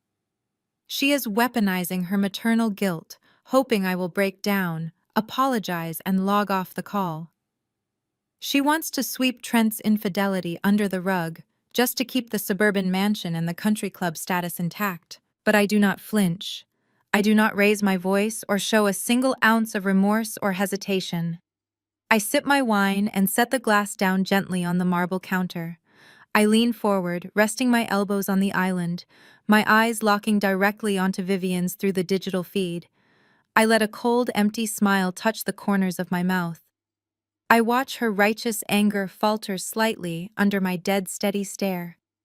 She realizes in that brief second that she has absolutely zero power over me anymore. "Mom," I say softly, my voice cutting through the sounds of Sydney sobbing uncontrollably in the background. "You might want to sit down for file number 3. Vivian does not sit down. She stands frozen, staring at the camera, her chest rising and falling rapidly. Behind her, Derek and Sydney are both pulling up the third attachment. Derek is the first to open it. His hands are trembling so violently, he drops the phone into his lap before picking it back up again. He reads the title of the document out loud, his voice a hollow echo of its former self. "Vivian blackmail 8,000 monthly." The PDF contains the exact bank ledgers I extracted from Trent's court filings. It highlights the precise 17 wire transfers made on the first of every single month for exactly $8,000. The receiving account is clearly labeled Vivian Grace Ministries. Derek stares at the screen, his mind desperately trying to process the financial data in front of his eyes. He looks up at his wife, his face contorted in confusion and growing horror. "Vivian, what is this charity?" he asks, his voice cracking. "Why is Trent paying you $8,000 every single month?" Vivian opens her mouth to speak, but she cannot form the words. Her pristine church lady facade is actively melting off her face, exposing the terrified, panicked woman underneath. Sydney stops thrashing against Trent long enough to look at the third file on her own phone. There is a hyperlink at the bottom of the PDF document. Sydney taps it with a shaking finger. The audio file begins to play immediately.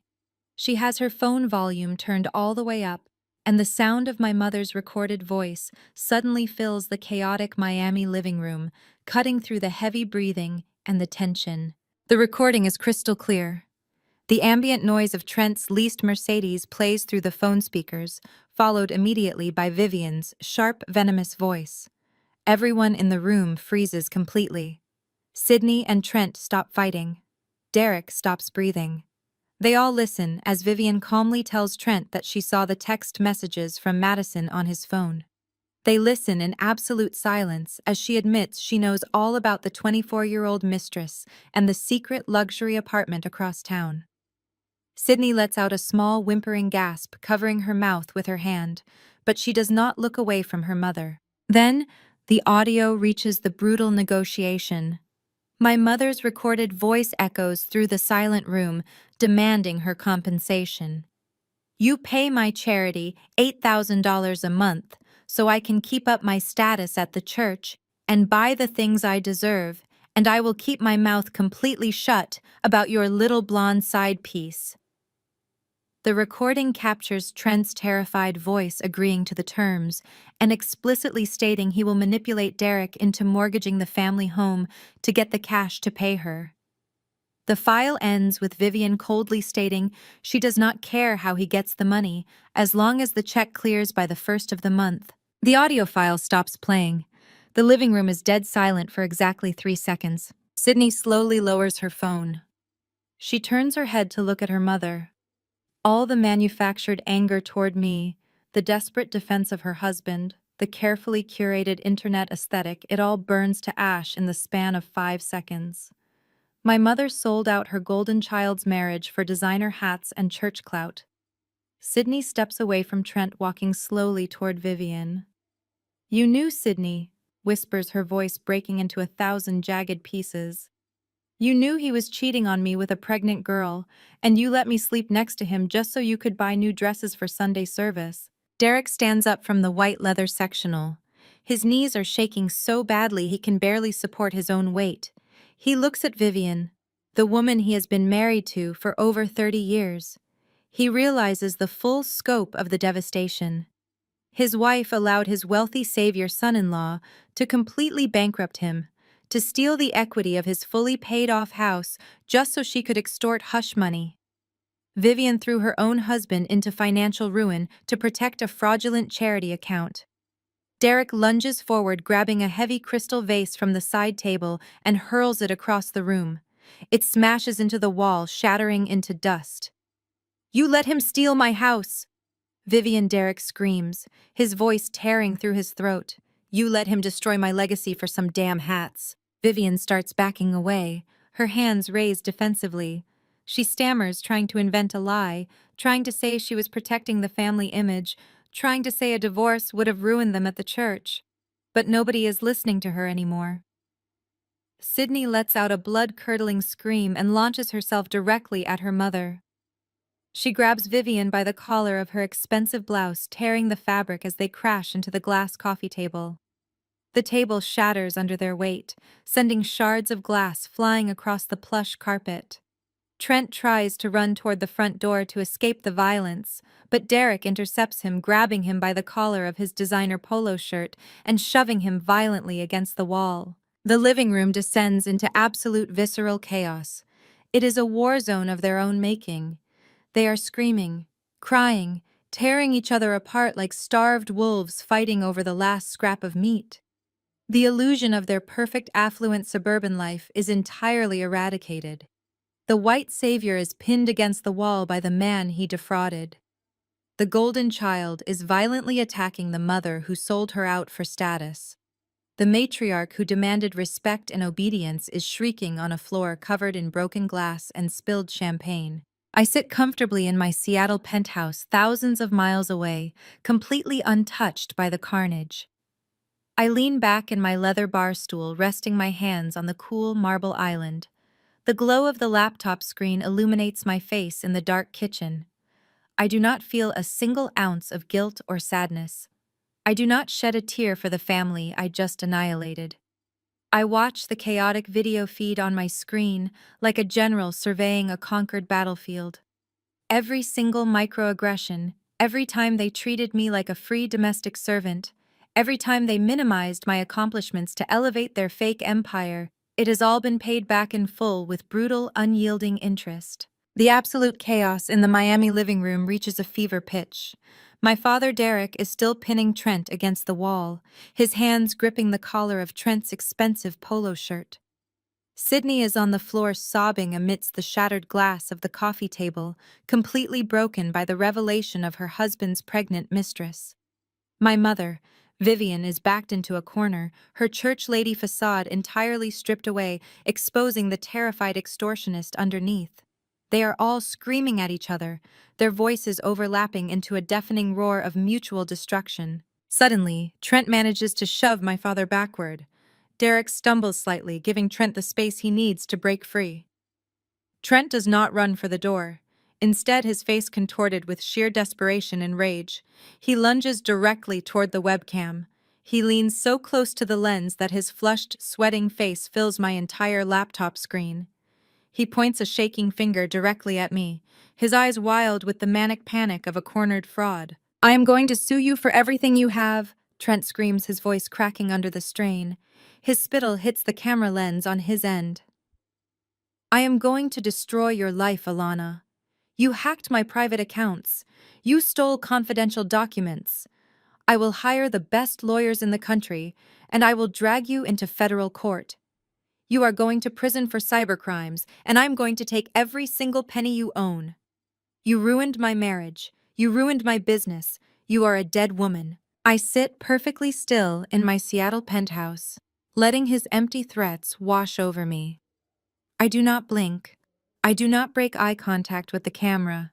I simply reach forward and click the small microphone icon on my Zoom interface, unmuting myself for the first time since the carnage began. "You cannot afford a lawyer, Trent," I say, my voice dropping to a low, icy register that immediately slices through the screaming in the living room. The absolute certainty in my tone stops him cold. He freezes, staring at the screen, his mouth slightly open. Behind him, Derek, Sydney, and Vivian also stop screaming, turning their heads to listen to the quiet, lethal authority in my voice. "You do not have a business, Trent." I continue, speaking with the clinical precision of a professional auditor delivering a final verdict. "You have a hollow shell company registered to a virtual mailbox in a strip mall. You have $150,000 in unsecured credit card debt. You have 3 pending lawsuits from contractors you refuse to pay. You cannot even afford the rent on your secret apartment across town without stealing from my father's retirement. So do not threaten me with lawyers you cannot afford to hire." Trent's face goes completely slack. The realization that I know absolutely everything about his pathetic financial reality completely paralyzes him.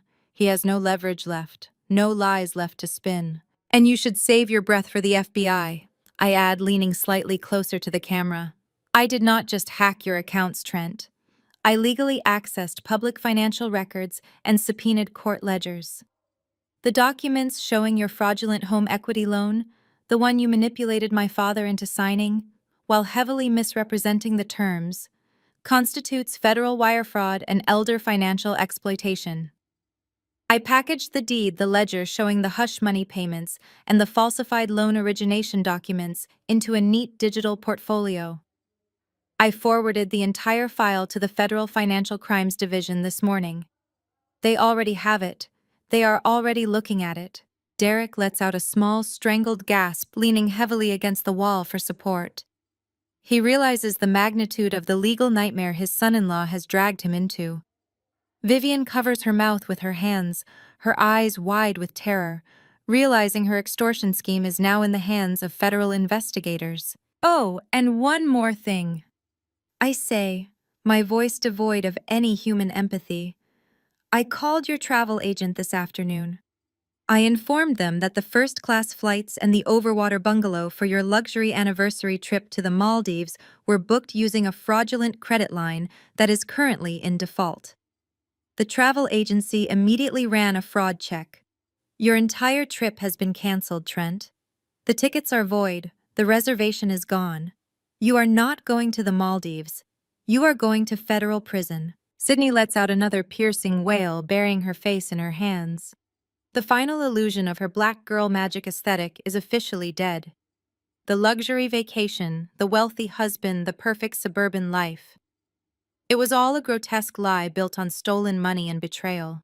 I look at the screen surveying the wreckage of my biological family. They are bleeding, shattered, and completely exposed. The men who demanded my respect are broken frauds. The women who demanded my servitude are exposed extortionists and victims of their own vanity. They thought they could summon me across the country to scrub their patio and change diapers while they paraded around on stolen wealth. They thought they could use my silence and my compliance to fund their toxicity forever. You wanted a free housemaid? I say softly, delivering the final fatal blow. You got a forensic accountant. I do not wait for their response. I do not wait for the screaming to start again. I simply move my cursor to the bottom right corner of the screen and click the red button. Goodbye.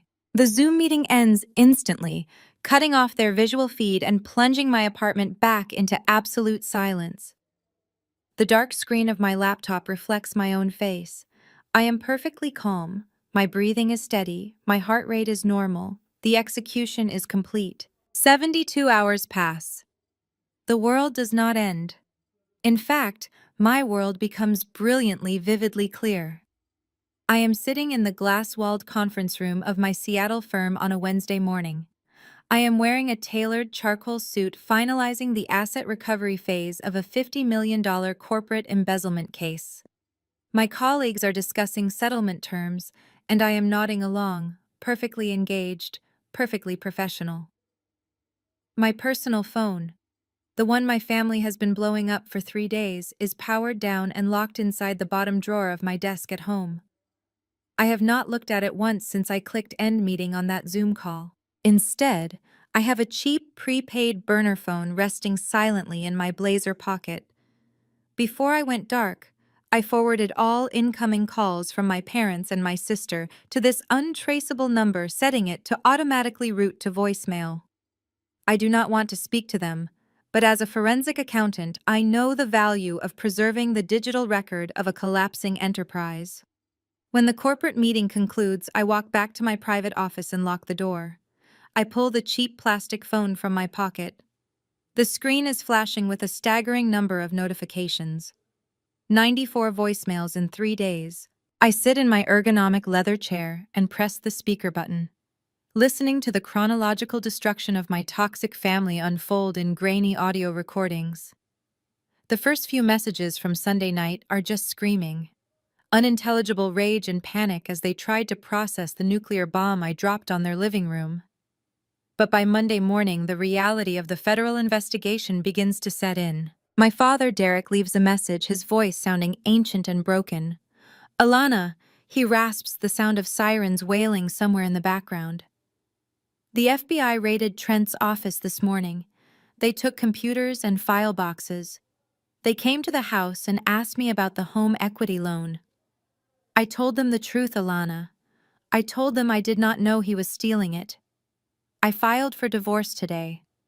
I packed your mother's designer clothes in garbage bags and threw them on the front lawn. She is gone. The bank sent the foreclosure notice via certified mail because the loan is in default. I am losing the house, Alana. I am losing everything I worked for my entire life. I delete the message without a flinch. The next significant audio file is from Sydney. The background noise is not the pristine quiet of her suburban mansion, but the loud rumbling of a cheap window air conditioning unit and children crying. Alana, please pick up the phone. Sydney begs, her voice entirely stripped of its black girl magic arrogance. The bank froze all our joint accounts. Trent's personal accounts are seized. His credit cards are declining everywhere. They arrested him at the country club yesterday for wire fraud.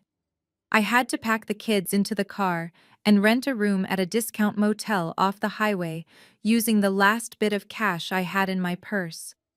Trent is in jail, Alana. He is calling me from a holding cell, asking me to find bail money, but I have absolutely nothing. The 24-year-old girl, The mistress, she gave an interview to a local blog saying Trent promised to leave me for her and that he bought her that apartment. My entire life is a joke. My followers are laughing at me online. Please, Alana, I need a loan to feed your nieces and nephews. I press delete. I do not feel a single pang of sympathy for the woman who threw a glass of red wine on me and demanded I serve her racist husband's friends. The final voice I listen to belongs to my mother, Vivian. It is recorded late Tuesday night. Her tone is a chaotic mixture of desperation and furious entitlement. Alana, you demonic child. Vivian hisses, her voice echoing as if she is sleeping in her car. Your father locked me out of the house. The pastor called an emergency meeting at the church and asked me to step down from the ministry board because the rumors about the blackmail money are spreading through the congregation. Someone leaked the audio file to the church group chat, and everyone knows I extorted my son-in-law to hide his pregnant mistress. I am a laughingstock. The aunties will not even look at me. I have nowhere to sleep. You have to wire me money right now so I can get a hotel. You owe me for giving birth to you. You are supposed to honor your mother. I let the voicemail play out until the automated voice tells me the message has ended. I highlight the entire inbox and hit delete all. The cheap plastic phone asks me to confirm the permanent deletion of 94 messages. I click yes. The inbox is empty. The digital storage is completely cleared. I stand up and walk over to the floor-to-ceiling window in my office, looking out at the Seattle skyline. The rain is falling in a steady, calming rhythm against the thick glass. I wait for the guilt to hit me. Society tells you that destroying your family should come with a heavy psychological price. Religion tells you that honoring your mother and father is a mandatory sacrifice, even when they are bleeding you dry. The world expects a black woman to carry the burdens of her community, to be the strong, silent mule who absorbs the trauma and fixes the broken men around her. But standing here in my tailored suit looking out over the city, I conquered. I feel absolutely nothing but pure, unadulterated peace. I do not feel guilty for handing a thief over to the federal government. I do not feel guilty for letting a superficial sister experience the actual reality of the fraudulent life she chose to blindly defend. I do not feel guilty for letting a manipulative mother face the exact public humiliation she weaponized against me for 31 years. And I certainly do not feel guilty for letting a cowardly father lose the house he willingly mortgaged to buy the approval of a white con artist who treated his own daughter like domestic help. They were a malignant tumor that had been draining my energy, my self-worth, and my peace of mind since the day I was born. I spent decades trying to shrink myself to avoid aggravating the disease. But you cannot negotiate with a tumor. You cannot reason with a cancer that demands your slow death to sustain its own growth. You can only cut it out completely and brutally to save your own life. I have officially excised the tumor. The surgery was a complete success.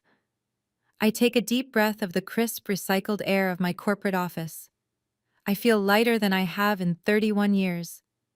I turn my back to the window, walk over to my mahogany desk, and open my laptop to get back to work. Exactly 1 month passes since the digital execution. The federal investigation into Trent's fraudulent empire is public knowledge, now making headlines in Miami real estate blogs and local news. I do not read them. I am walking through the pristine glass and steel lobby of my Seattle corporate building on a rainy Tuesday morning, holding a matcha latte and reviewing a digital file on my tablet. The lobby is a massive echoing cavern of wealth and security.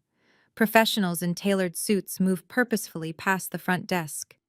The air smells like expensive espresso and floor wax. It is a world built on logic, numbers, and undeniable proof. I hear my name before I see her. Alana. The voice is thin, scratchy, and desperate. It lacks the booming, self-righteous authority of the church matriarch I grew up fearing. I stop walking and turn toward the visitor seating area near the security turnstiles. Standing there clutching a cheap, battered carry-on bag is my mother, Vivian. The visual shock of her appearance is staggering. The woman who stood in that Miami living room sipping champagne in a crisp designer blouse is completely gone. The Vivian standing in my corporate lobby looks like a hollowed-out shell. Her perfectly styled hair is flat and frizzy, showing harsh gray roots she can no longer afford to dye.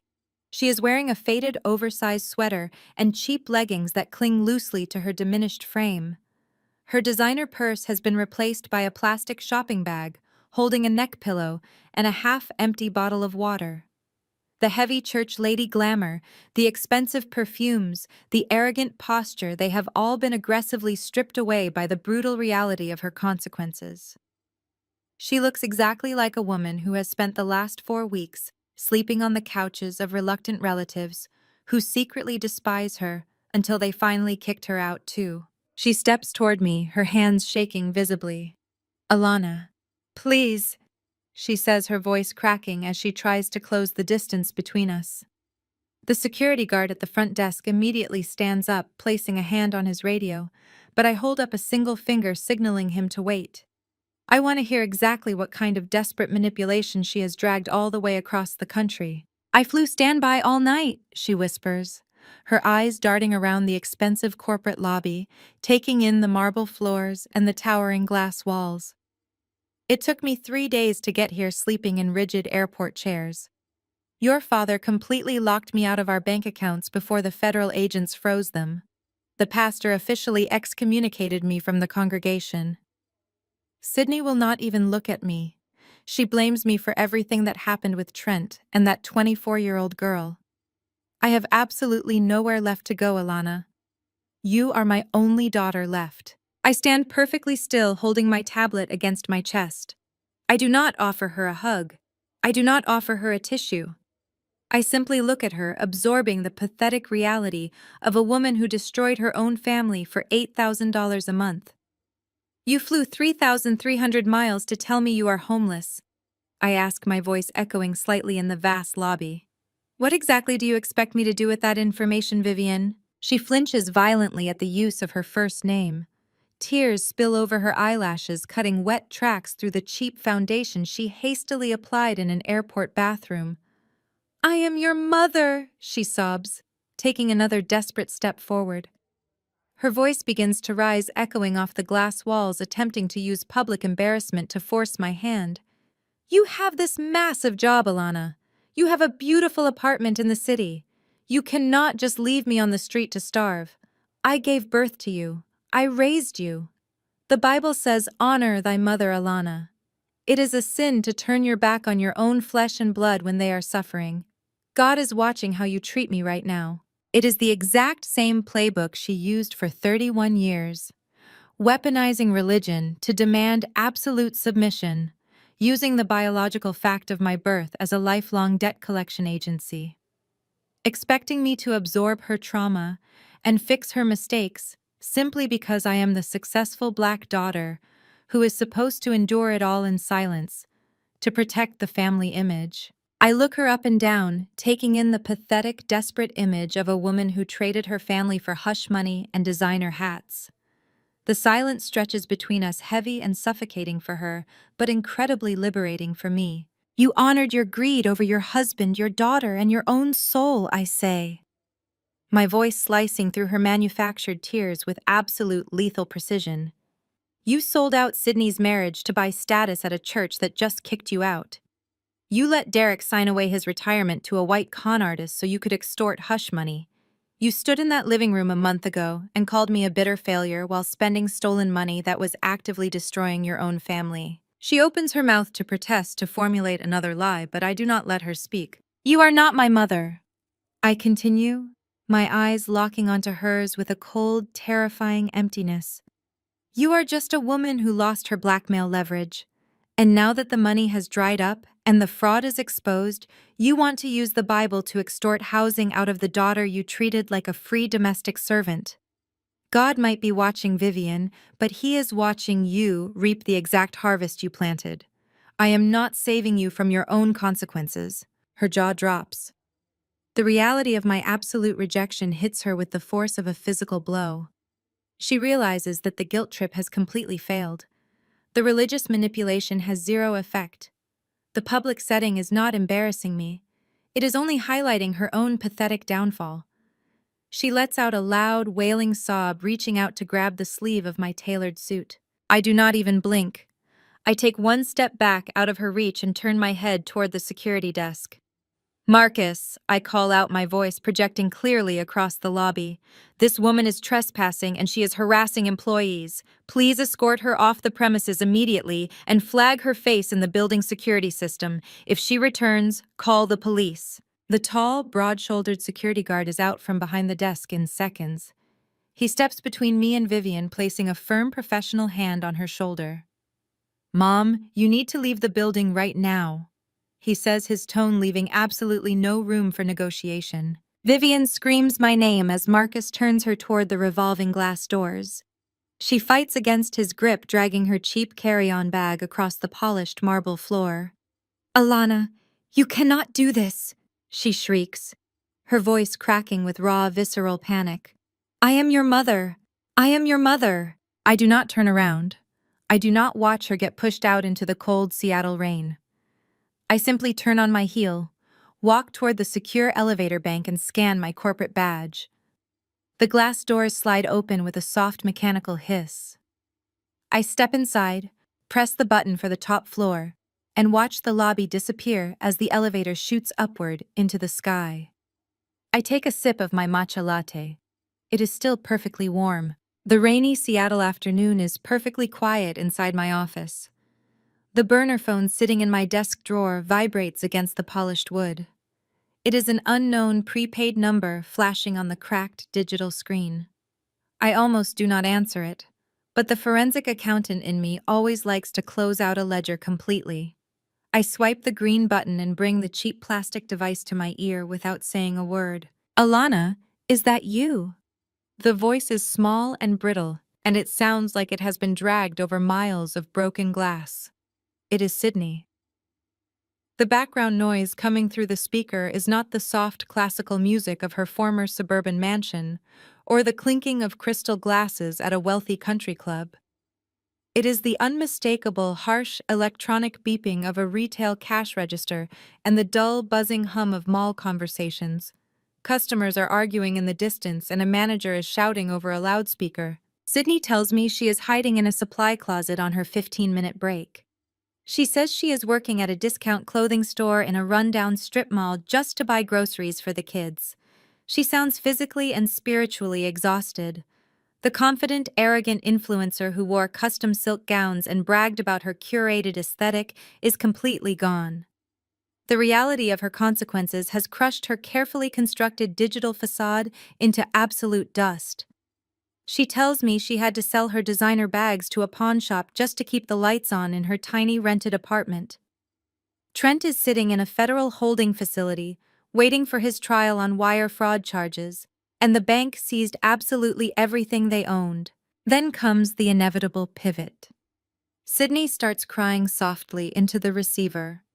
She tells me she needs a divorce lawyer to formally separate herself from Trent's criminal charges and the massive civil lawsuits piling up against his empty shell companies.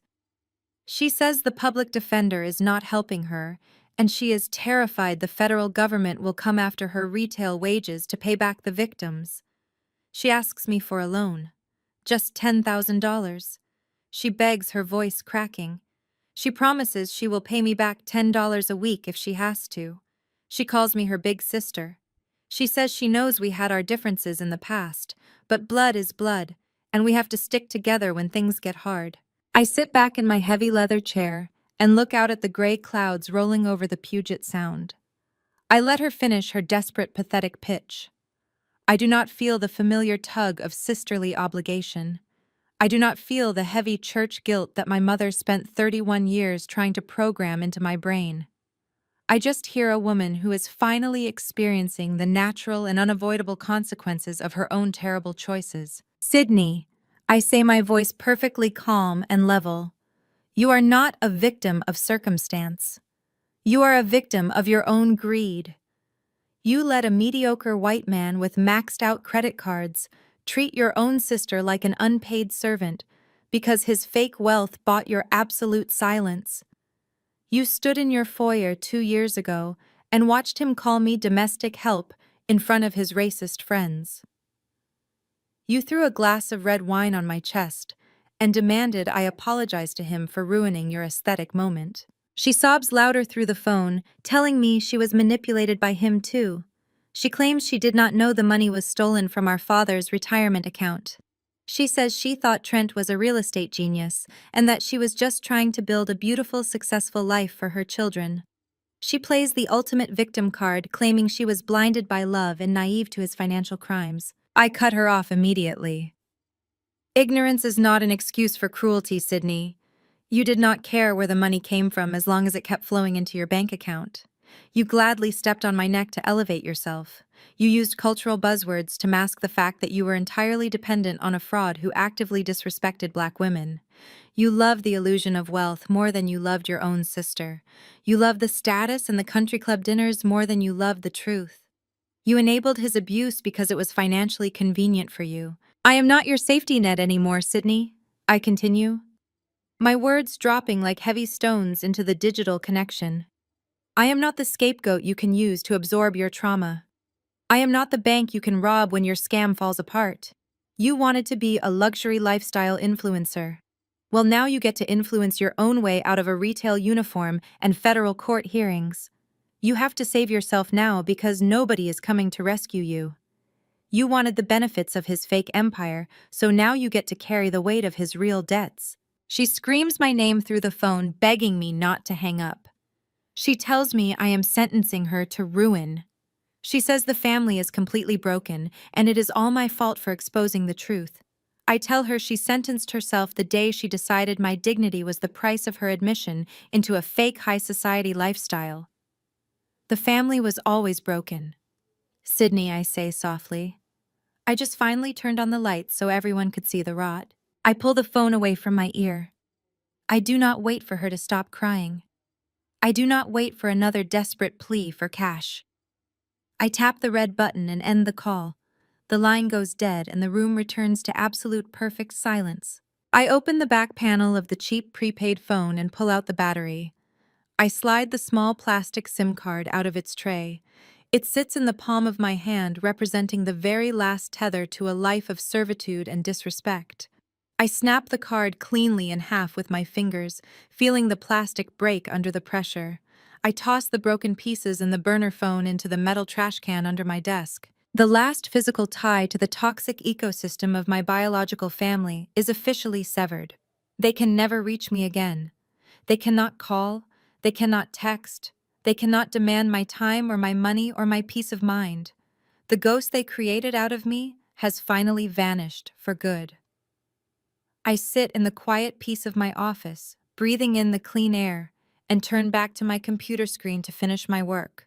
6 months pass in a blur of absolute undisturbed tranquility.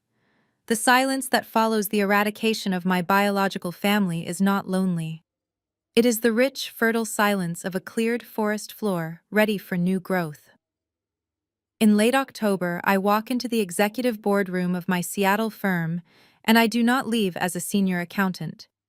I leave as a full equity partner. My colleagues stand up and applaud when the managing director announces my promotion. They do not applaud because of my proximity to a wealthy white man, or because I fit a curated internet aesthetic. They applaud because my brain, my work ethic, and my relentless forensic precision secured a massive victory for the firm and brought in millions of dollars in legitimate revenue.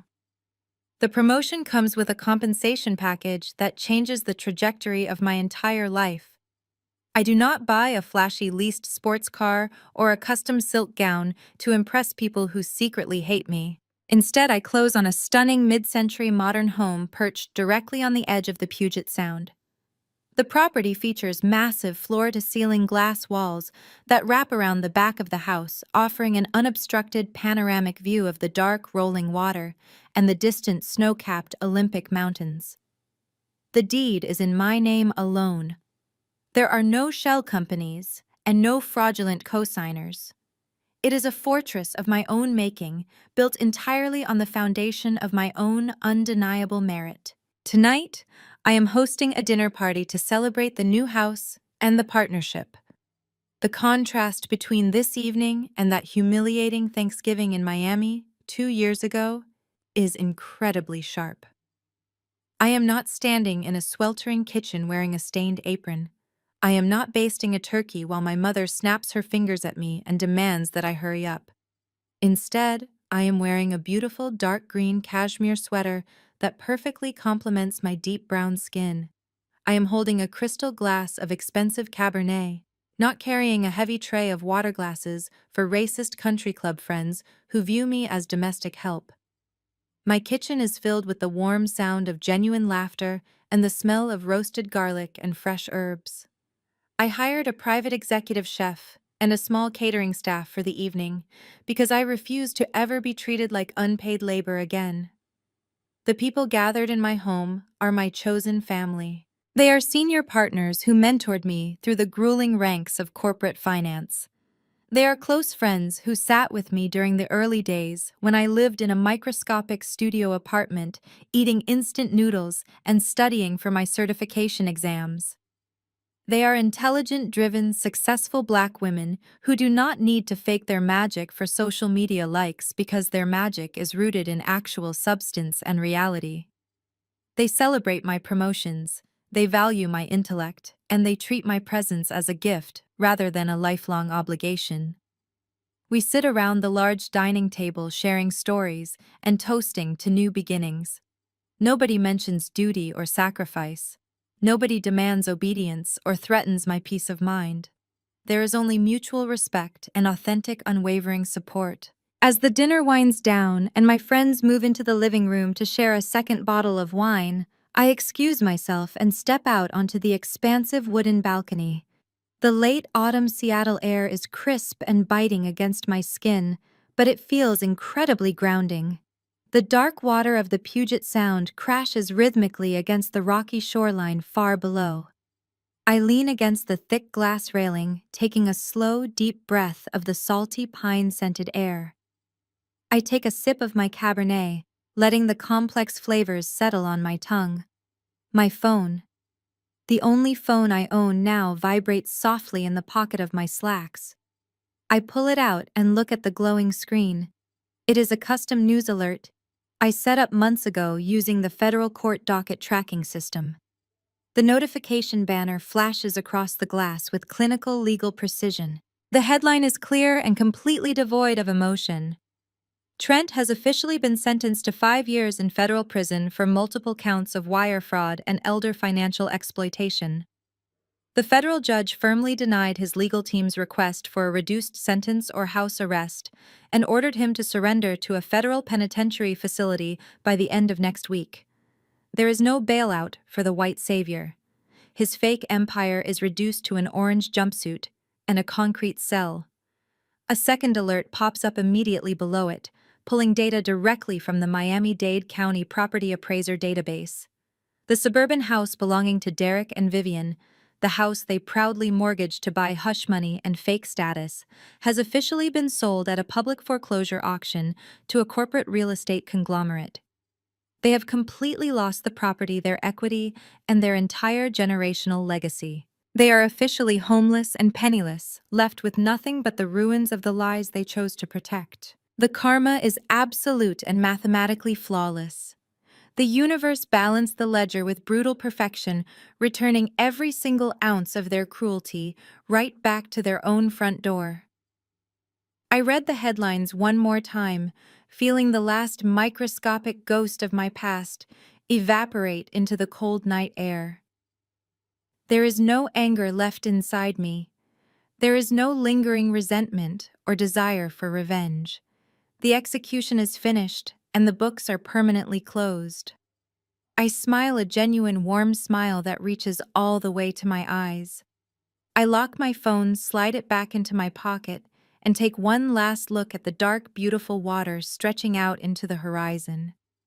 I turn my back on the cold and walk back inside toward the light.